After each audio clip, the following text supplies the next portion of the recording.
एक आजकल मुद्दा चल रहा है रिजर्वेशन, और ऐसा मुद्दा है कि इसमें कोई दूर से चिमटे से भी पकड़ने के लिए तैयार नहीं है। ऐसा मुद्दा है कि कोई दूर दूर से ऐसे लगता अगर दूर से पकड़ा तो हाथ जल जाएगा। क्यों? लोकतंत्र है, हर विषय के ऊपर चर्चा होनी चाहिए, और चर्चा से, मंथन से जो अमृत निकले उसका पान करना चाहिए, और चर्चा के बाद जो विष निकले उसको बाहर कर देना चाहिए। आरक्षण किसान के बच्चे को मिलना चाहिए, कृषि मंत्री के बच्चे को। आरक्षण श्रमिक के बच्चे को मिलना चाहिए, श्रम मंत्री के बच्चे को। आरक्षण होमगार्ड के बच्चे को मिलना चाहिए, होम मिनिस्टर के बच्चे को। आरक्षण शिक्षा मित्र के बच्चे को मिलना चाहिए, शिक्षा मंत्री को। आरक्षण क्लर्क के बच्चे को मिलना चाहिए, कमिश्नर के बच्चे को। आरक्षण मजदूर के बच्चे को मिलना चाहिए, फैक्ट्री मालिक के बच्चे को। आरक्षण पार्षद के बच्चे को मिलना चाहिए या सांसद के बच्चे को। आरक्षण प्रधान के बच्चे को मिलना चाहिए या विधायक के बच्चे को। आरक्षण रिक्शा चलाने वाले को मिलना चाहिए या जहाज चलाने वाले के बच्चे को। आरक्षण साइकिल से चलने वालों को मिलना चाहिए या BMW मर्सिडीज से चलने वालों को। आरक्षण सिक्योरिटी गार्ड के बच्चे को मिलना चाहिए या रक्षा मंत्री के बच्चे को। आरक्षण संतरी के बच्चे को मिलना चाहिए या मुख्यमंत्री के परिवार को। आरक्षण सब्जी बेचने वाले को मिलना चाहिए या फार्म हाउस के मालिक को। आरक्षण चाय पान बेचने वालों को मिलना चाहिए या होटल के मालिक को। आरक्षण मनरेगा में जो काम करते हैं उनके बच्चों को मिलना चाहिए या जो बड़े बड़े कंपनियों को वाइस CEO बन चुके हैं उनके बच्चे को। आखिर रामनाथ कोविंद जी जो भूतपूर्व राष्ट्रपति हैं उनके परिवार को आरक्षण क्यों मिलना चाहिए? द्रौपदी मुर्मू जी जो राष्ट्रपति हैं उनके परिवार को आरक्षण क्यों मिलना चाहिए? बहन मायावती कई बार मुख्यमंत्री रह गई हैं, हो चुकी है, उनके परिवार को आरक्षण क्यों मिलना चाहिए? चरणजीत सिंह चन्नी मुख्यमंत्री रह चुके हैं। बालाकृष्ण साहब भारत के CGI हो चुके हैं। सांसद, विधायक, मुख्यमंत्री और राज्यपाल के परिवार को आरक्षण क्यों मिलना चाहिए? थानेदार, रजिस्ट्रार, तहसीलदार के बच्चे को आरक्षण क्यों मिलना चाहिए? कलेक्टर, कप्तान, कमिश्नर के बच्चे को आरक्षण क्यों मिलना चाहिए? IG, DIG, DGP, chief secretary के बच्चे को आरक्षण क्यों मिलना चाहिए? आरक्षण तो कंपाउंडर के बच्चे को मिलना चाहिए, डॉक्टर के बच्चे को नहीं। तो इंजीनियर, डॉक्टर जो प्रोफेसर हो चुके हैं उनके बच्चे को आरक्षण क्यों मिलना चाहिए? मेरा मानना है आरक्षण का सिस्टम होना चाहिए। एक परिवार एक बार मिल गया, अब दोबारा उस परिवार को नहीं मिलेगा, अब उसको मिलेगा जिसको कभी नहीं मिला। और आरक्षण में क्रीमी लेयर सिस्टम होना चाहिए। भैया अगर आप महीने में 50,000 रुपए कमाते हो तो ठीक है, क्योंकि बाकी और भी लोग तो खड़े हुए हैं। 85 करोड़ लोगों को मुफ्त में राशन देना पड़ रहा है जो EWS BPL है। तो जो EWS BPL है उनको आरक्षण मिलना चाहिए, या बड़े बड़े जो कंपनियों के मालिक बने हुए हैं, जो सांसद, विधायक, मंत्री बने, उनके बच्चे को आरक्षण मिलना चाहिए। आरक्षण को रिव्यू करना तो जरूरी है। अब कुछ लोग कह रहे हैं कि नहीं, आरक्षण को टच ही मत करना। क्यों भैया?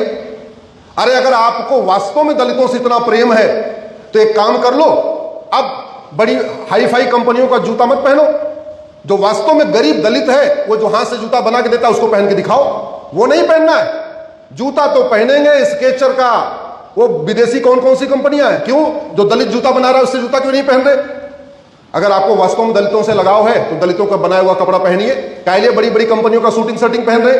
अगर वास्तव में दलितों से लगाव है तो जो दलित नाई का काम करते हैं उनके यहाँ दाढ़ी बाल कटवाइए। काहे बड़े बड़े सैलून में जाते हैं? अगर वास्तव में दलितों से लगाव है तो जो गांव का गरीब धोबी का काम करता है उसके यहाँ कपड़ा धुलवाइए, उसके यहाँ कपड़ा प्रेस करवाइए। हाई फाई लॉन्ड्री जो ड्राई क्लीनर है उनके यहाँ क्यों दे रहे? अगर वास्तव में दलितों का इससे लगाव है तो घर में जो कुक रखते हैं दलित को रखिए, घर में जो ड्राइवर रखते हैं कुक दलित को रखिए, सिक्योरिटी गार्ड जो रखते हैं दलित को रखिए। अगर आपको लगाव है तो, अगर आपको दलितों से लगाव है तो एक काम करिए, एक पूरे जिले में एक स्कूल ऐसा हो जिसमें सारे टीचर दलित होने चाहिए, आरक्षण से होने चाहिए।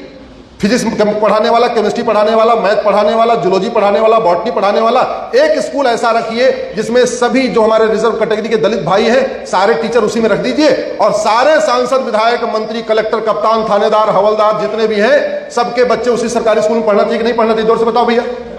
अगर लगाव है तो ये करना चाहिए।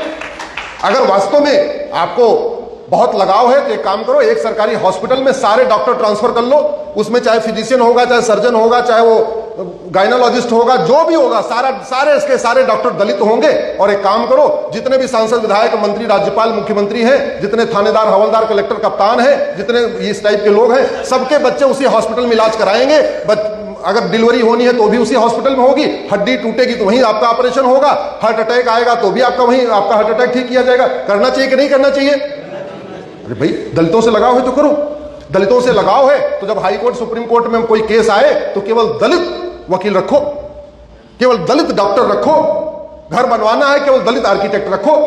लगाव है तो इसको करना चाहिए, दिखना भी चाहिए ना। वो मुंहजबानी, केवल कहते नहीं लिप सर्विस, केवल मुंहजबानी बातें हो रही है।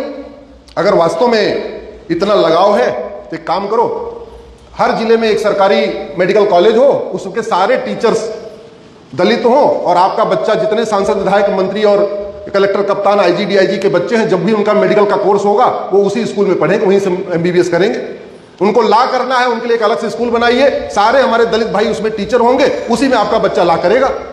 इंजीनियरिंग करना है, एक काम करिए, एक आईआईटी में या एक एनआईटी में उसको पूरी तरीके से सारी फैकल्टी उसमें दलित रखिए, और सांसद, विधायक, मंत्री, कलेक्टर, कप्तान के सारे बच्चे उसी वहीं जाके अपना आईआईटी करेंगे। एक सीए की कोचिंग खोल दीजिए, सारे के सारे उसमें जितने पढ़ाने वाले हैं वो दलित होंगे, उन्हीं से अपने सीए की कोचिंग करवाइए। ये करना चाहिए कि नहीं करना चाहिए? पर मुंह जबानी बातें, वही हवाई बातें। दलितों का कल्याण करना है तो दिखना भी चाहिए। दिखना चाहिए कि नहीं दिखना चाहिए? बातें अलग, खाने के दांत अलग, दिखाने के दांत अलग। मेरा मानना है इसके ऊपर चर्चा बहुत जरूरी है। आप लोगों की क्या राय है, होना चाहिए कि नहीं होना चाहिए? ज्यादा तो नहीं मैंने बोल दिया ना? हजम हो रहा है ना? डाइजेस्ट हो रहा है ना?